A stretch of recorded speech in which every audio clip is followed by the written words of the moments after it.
بسم الله الرحمن الرحيم.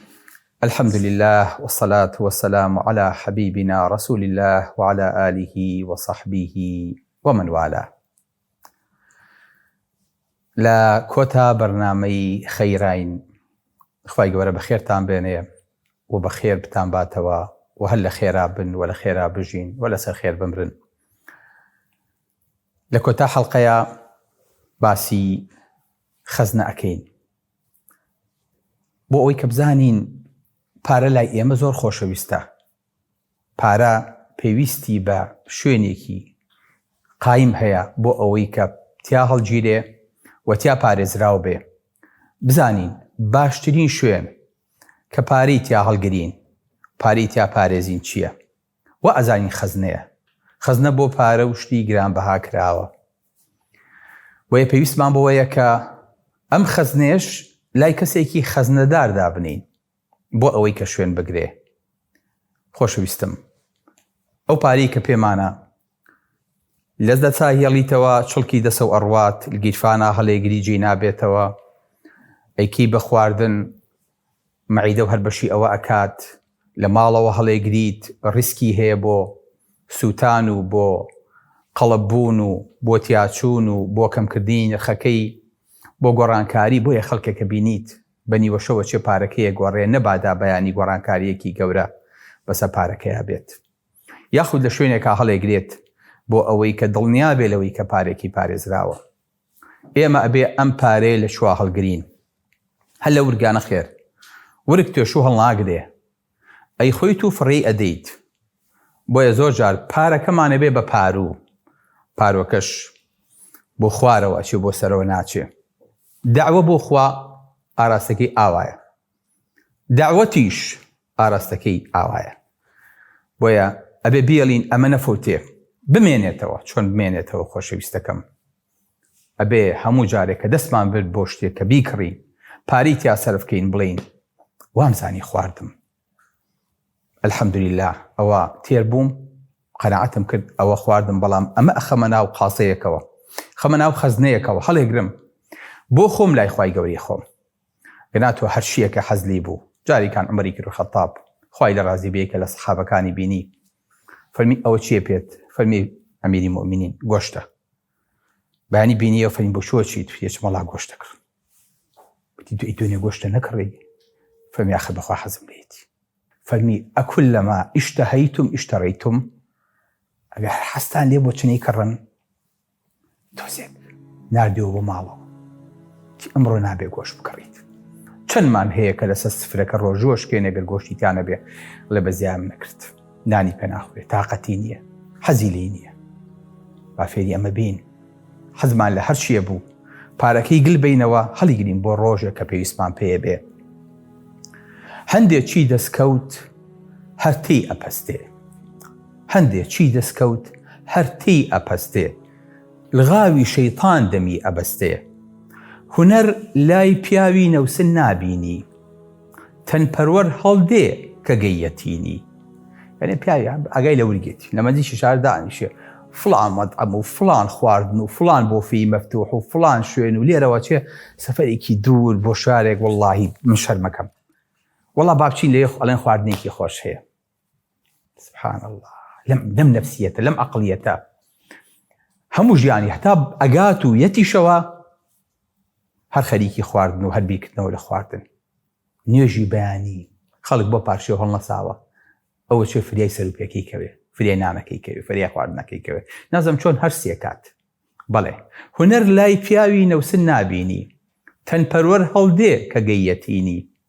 هەرچی خوارد ئەڵێ ئاخ نەم خواردایە، ژمارەی سەدەی تەواو بوایە. ژنی ماڵانگەڕ دەکەوێتە سوڵ، پیاوی زگەڕوو قەت نابێ بە ماڵ. بەڵێ بۆیە خەڵکانێکمان هەیە بەداخەوە سکی هەموو شتێکی، ورگی هەموو شتێکیتی. بۆیە ئەم پارۆ لێرە بگرینەوە، ئەم پارەیە سەرف نەکەین پێی. واتە ئێستا پارەیەکمان بۆ گەڕایەوە لە نەخواردنی پارویەکە. کەواتە ئەم پارەیە لە چوە هەڵگرین چی لێ بکەین؟ خۆشەویستم، باشترین خەزنە، باشترین پارە کە هەڵگیرێت ئەو خەزنەیە کە لای پەروەردگارە. چکە خوای گەورە فەرمێ ما عندكم ينفد وما عند الله باق. ئەوەی کە لای ئێوەیە سەری تیاچێ، ئەوەی کە لای من ئەمێنێتەوە. دامەژ ئینسان حەزەکا پارە لە شوێنێک دانێ کە بەیانی زەمانی ئەوەی هەبێ کە بیداتەوە.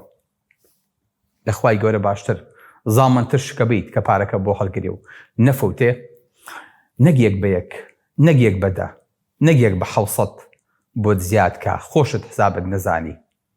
هەر پارەکە بخەیتە خەزنەکە و لێی گەڕێ، وازی لێ بێنە.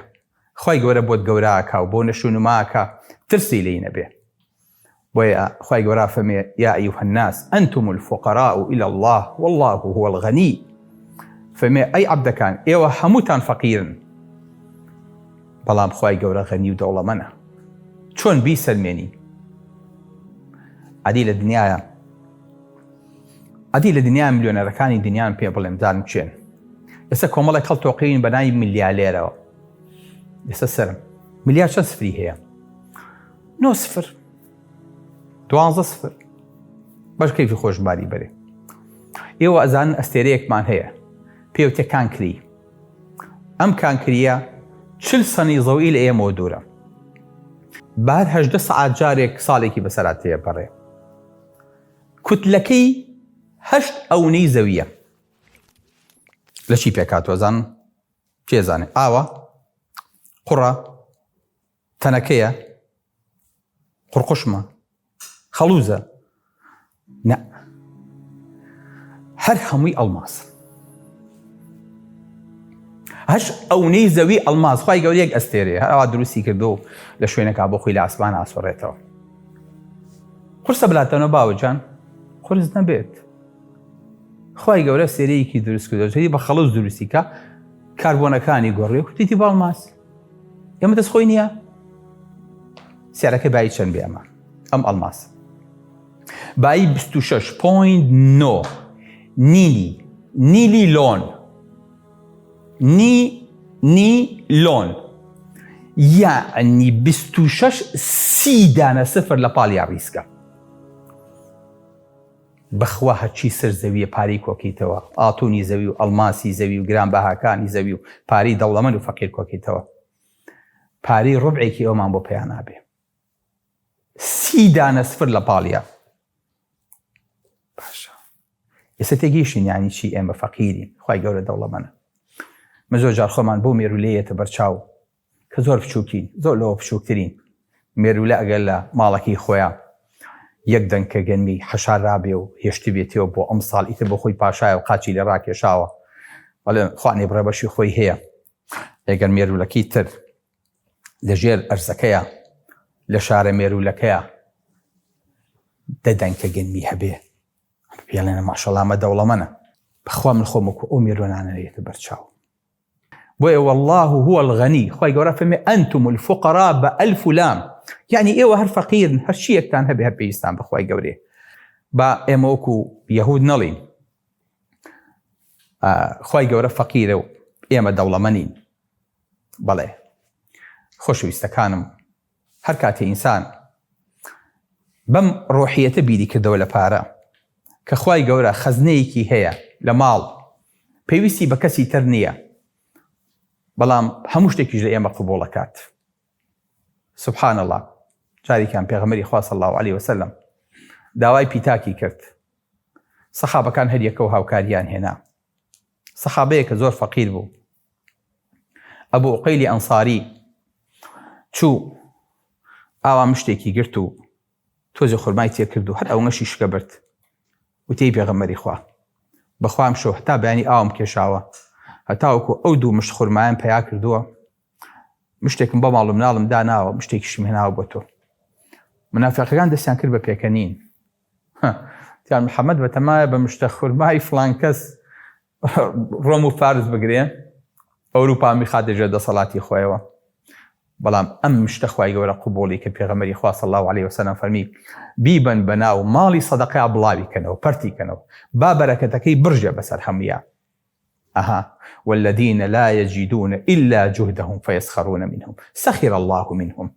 ويك بس توانای ئەوەیان هەیە لەگەڵ خۆیانە بیهێنن، بۆیە خۆشەویستم خوای گەورە لەگەڵ عەزەمەتیە لەگەڵ دەوڵەمەندیە تۆچی بۆ ماڵی دەوڵەمەندێ نازانی هەدیە چی لەگەڵ کوڕێ چێ بەرم هەر هەیەتی بەڵام خوای گەورە ئەم مشتە خورمایش قبوڵەکا بڵێ نەک ئەوە مزگەوتێ پێ ناکرێ پێغەمبەری خوا صلی الله عليه وسلم فەرمێ من بنى لله مسجدا كمفحص القطاط أو أصغر بنى الله له بيتا في الجنة قەتێتان بینیوە فەرمێ هەر کەسێک ماڵێک دروستکا بۆ خوا لەسەر زەویە بەقەدەر شۆن هەڵهێنانی تیرێک بەقەدەر کۆترێک وەکو خۆمان پێڵین قەتێ بەقەدەر جاو مزگەوتی تیا بێ فەرمێ ئەو نەی پێ ئەبڕێ ئەو نەی پێ ئەکڕێ لە ئەرزەکە بڵێ بەخوا من مەترێکی چوارگۆشەم پێ ئەکڕێ لە مزگەوتەکەیە ئەو مەتە دانێن بۆ من بەخوا من بەس مکەبەرەکەم پێ ئەکڕێ بەخوا من بەس بیرەکەم پێ ئەکڕێ کارەباکەی دانێن بۆ من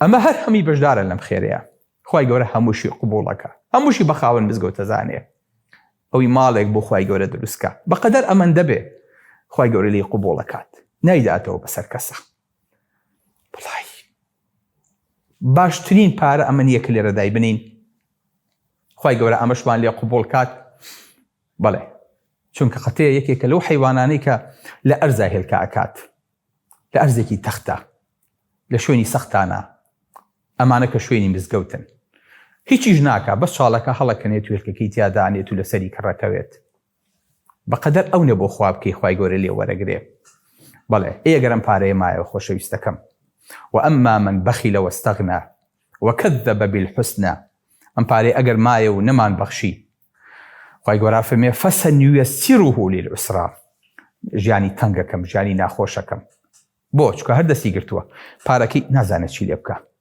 ئەخرم پارەیە ئەم بۆ بە حەماڵ و حەرز بە دیارەوە نازانێت چۆن لەکوێیە کەی چۆن لە چییە هەر مەشغوڵە مێشکی ئەو نەجەنجاڵە زۆرجار لە کاتی بەرز و نزمی پارەیە بەرز و نزمی زەختەکەی تووشی جەڵتەیەکێکاوی کا بە قوربانی پارەکەی بۆ چکە ژیانی هەمووی لەگەڵ ئەوەیە فسنيسره للعسرى ئەڵێ لێم گەڕێن مێشکم زۆر جەنجاڵە زۆر ناڕەحەتم زۆر خەفەتم هەیە زۆر بێتاقەتم ئەمە عوسراکەیە قەت ژیانی ئاسوودە و قەت ژیانی سەهل بەخۆیەوە نابینێ بۆیە فەرمێ وما يغني عنه ماله إذا تردى کە لە جەهەنەمیشەوە ئەوا کیتیان گرت و خستیان ناو جەهەنەمەوە فەرمێ پارەکەی بە کەڵکی نایەت ئەی لەو قوربە سەریە سەیطەوەقونە ئێ باشە خۆ ئەم پارەی دنیا بەجێهێشتە بوو ئەم پارەی بۆ گەیشتە قیامەت هەیلەوە هەر بۆ خەفەتی خۆی پارەکەی لێرە داناوە لە قیامەت تا پارەکەی لێزینەوە بێتەوە ئەو کەسەی کە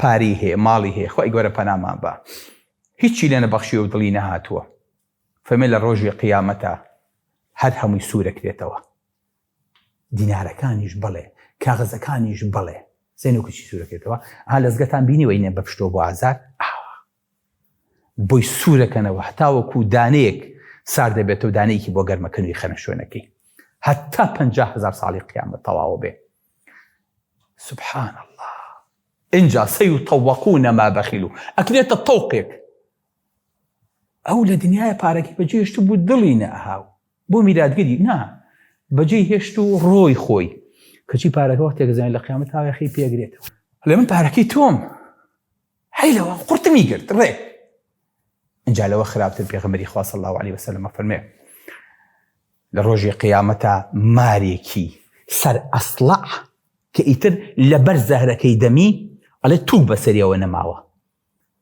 ئەجێدە پێشەوە ئاوالەی ئەڵێ ئەنا مالوک جا تا پارەکەی زۆر ببێ ئەم بارە گەورەترە ئەم ئەژدیهایە گەورەترە اینجا ئەم دەمەی کە هەر کردوێتەوە هەمووی دنیای تێبخنێت و بەشی ناکاو لێی تێر نابێ ئاوا ڕێک ژارەکەیەکە ئەنجا فەرمێ دوو زەبیبێ هەیە ئالێرانەیە پڕ لە زەهر فەرمێ ڕێک کەڵبەکانی کاتە ناو دەمیەوە زەرەکە کاتە ناو بەکەڵمی کۆزا شتقەی ئەی کاتە ناوپۆشی دەمیەوە بەمە تێر بخۆیت سبحان الله پارەیەک ئەمە مەسیرەکەی بێ لە قیامەتە ئاوایە خەمان پێ بگرێ ئاوا باجەکەیمان پێ بابێ قیمەتی چی بێ لە دنیایە بۆیە خۆشەویستەکانم خوای گەورە تەشجیعمانەکە کە ئەم پارەیە فەرمێ وأن تصدقوا خير لكم إن كنتم تعلمون ئەگەر بیبەخشن بۆتان باشترە لله ملك السماوات والأرض وما لكم ألا تنفقوا في سبيل الله ولله ميراث السماوات والأرض. كل عيب ناكن، كل خجالتي نية، كل شرم ناكن ناي بخشن لكاتك أخواي قورا ملكي هم أرزو أسمان بله أوايش بخير الله ملكي شي باوكي جانك أخواي قورا بتولي بيدا ببخشة قرزبة بمره من خوين خوم دعاي أدموه الله ئەزانی ئەوەی کە کابراڵێ دەسە با بۆ گەڵ ئەبێ بە ئاڵتون بەدەسێەوە ئەزانی خۆی گەورە توانێ ئەو کوری زەویە بە کون فەیەکونیە کار هەمی بکا بە ئاڵتون هەر هەمی کا بە گرانترین معدەنی گرانبەها توانی لە قیامەتە ئاوا پاڵبیتەوە دانیشیت سکەیەکی پارە لە پاڵتا بڵا خوایە بەخوا من لە دنیا زۆرم حەز لە پارە وەڵام سکەیەکی پارە بەس بەخوام بەخشی ها پیاو چاک بووم سکەیەکی پارە بەس پارە و بترکە بەس ئاڵتونم چی حەزە لێتی دەچی لێکی لە باشتە اینجا بۆ دەرەکرێ کوێربابەیمە چەند پێ ئاگا بووی ئەم پارە وشکە ئەم پارە ڕق و تەقا ئەم پارێ چەندمان حەزە زرنگەکەی بوو چەندمان حەزە توورەکەکەی بوو چەندمان حەز لەوە بوو بیخینە ناو بەرکمانە و لە شوێنە هەڵیگرین و بیکەین بە پریاسکە چەند شانازی ماو پێوە بچن ئەمە خوای گەورە ئەم هەموو مڵکەی هەیە لله ملک السماوات ئەمە تەنها زەویە بەسەریەکا پێیە خوڕین و خۆمان بە گەورە و من دەوڵەمەند و تۆ فەقیر و من هەموو تۆ نیتەوە ئەمەیە خۆشەویستەکەم نەکەرەوە خوای گەورە فەرمێ ولله ميراث السماوات والأرض فما وما لكم ألا تنفقوا في سبيل الله ولله ميراث السماوات والأرض فما خوای گەورە يعني هەرچی لە ئێوە بەجێمێنێ بۆ مناڵەکانتان نییە نەخێر لە ئەخیرە هەمی بۆ خوای گەورە بەجێمێنێ